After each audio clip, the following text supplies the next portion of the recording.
Those who cannot change their minds cannot change anything. This is Success with Srini. Welcome back to Success with Srini. Happy Saturday morning to you.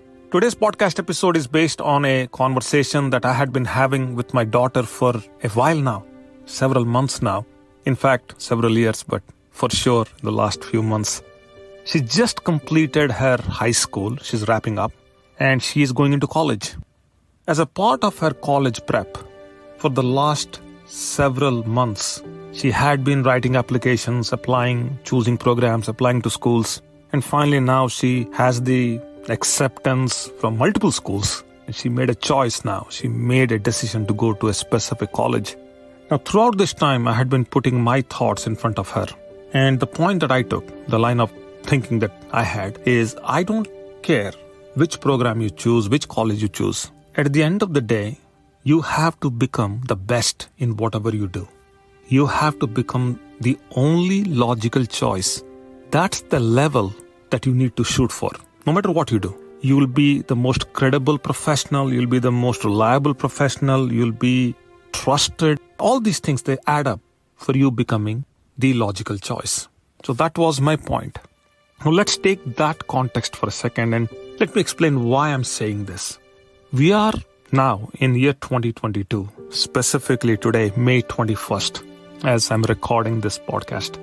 These are the times where maybe just becoming an expert is not enough. Just having experience is not enough. Just having the know-how is not enough. For sure, expertise is not enough. There is a level beyond expertise. Malcolm Gladwell wrote the book, Outliers, The Story of Success. That book I read multiple times. And in that book, the dominant point that he made is that if you spend 10,000 hours doing something, you will achieve a certain level of proficiency. And he quotes numerous people as a part of the book. And based on his observations, based on some experiments, there are many reviews that challenge that observation. But it is an incredible book. Now, you can become an expert by simply putting in 10,000 hours. And that equates to about 4 years in college, 1,600 hours a year, more or less. A couple of more years of experience, something like that, 4 or 5 years, you would become reasonably good, whatever you are trying to learn. Prior to Malcolm Gladwell's book, there was another book that I read, Mind Over Machines, The Power of Human Intuition and Expertise in the Era of Computer. Now, this book is written by two brothers, two professors of UC Berkeley, Hubert Dreyfus and Stuart Dreyfus. In my understanding, for the first time, they put together a structure on how one could become an expert and what is involved in becoming an expert. Now again, today's podcast has nothing to do with you achieving the level of an expert. Today's podcast is going beyond the level of being an expert. But again, just to give you an idea what is involved in becoming an expert, there are 5 stages. You start from a novice stage, then with little bit of experience, you kind of reach the next stage, which is becoming an advanced beginner. And from there, with little bit more of time and experience, you become competent. And then from there, you reach the stage of being proficient. And thereafter, with some more experience and time, you become an expert. So there are 5 stages to this. Now, Hubert Dreyfus and Stuart Dreyfus, they clearly call this out. They articulate this whole process very clearly. They say, if you're a novice, that means you're operating without understanding the context. You're functioning, but sometimes this functioning is painful because there is no experience there. The know-how is invisible. Process sometimes has to be followed, but you miss out following the process sometimes. And sometimes you miss out following the rules, even though you're supposed to follow rules. And then from there, as an advanced beginner, some level of experience is in place now. Some sophistication in terms of following the rules, understanding situations, all that comes in. Yet you cannot set goals and clearly or reasonably can't set goals and clearly follow them. You'll still be struggling with those. You need help with that. But one good thing as an advanced beginner is that you start asking questions. How? How does one do this? How can this be done? These are some of the questions. As a novice, you may not be asking, but now as an advanced beginner, you'll be. And then thereafter, as you become more competent, that means more experience. That means more problem solving comes in. Slow and detached reasoning comes in.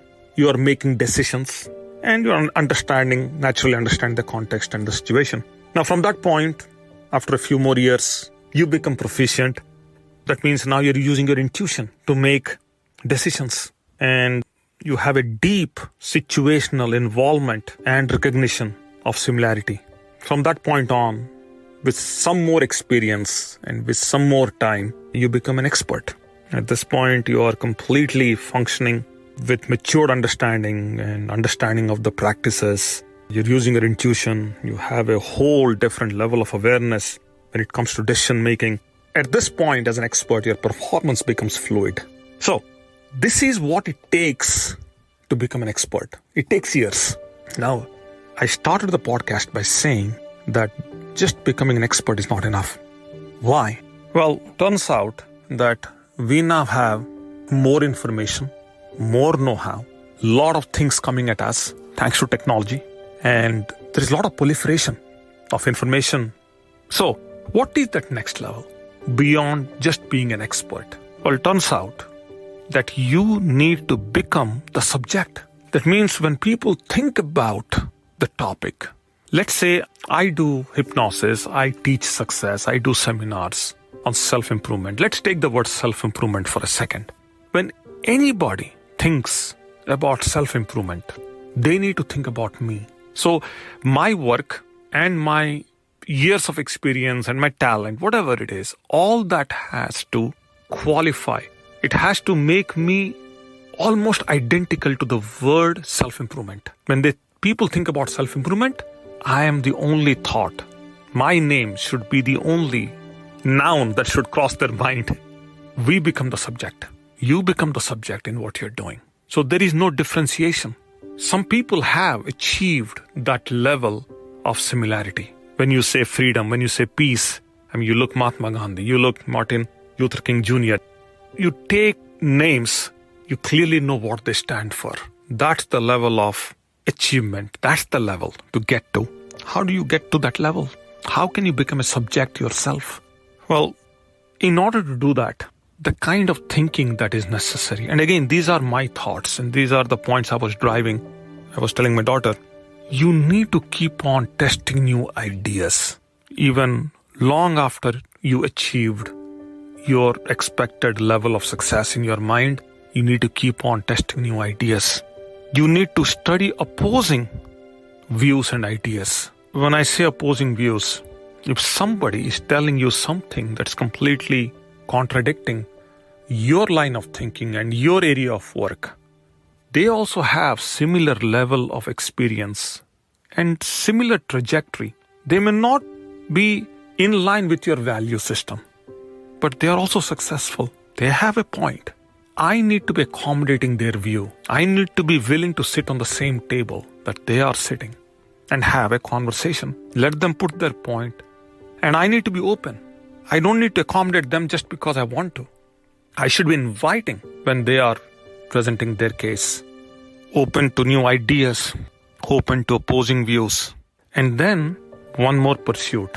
And that pursuit is an uncommon depth in that area of work. You see, people with years and years of doing something, they do achieve depth. But then when the pursuit becomes the uncommon depth, nobody knows what that uncommon depth is. Only you know. Only you will pursue. You will apply yourself at that level. It's very hard to describe this. In my understanding, for any expert to become a subject topic themselves, when people will have difficulties differentiating between the area of work and their name, to attain that level, one has to accommodate new ideas, opposing views, and pursue uncommon depth. And that's a position, once you achieve it, you become undeniable. You just become a whole different, you become the universe. It's hard to get there. But then once you get there, it's going to be amazing. This is the conversation I had with my daughter. Hopefully, I was able to articulate all that on the podcast episode today. If I did, let me know. write a review, rate the podcast. If you think this is going to help someone, please share it with somebody who you think will benefit from this. But that's all for now. I'll catch you tomorrow and we will pick up another topic and we'll talk. That's all for now. Take care. Bye.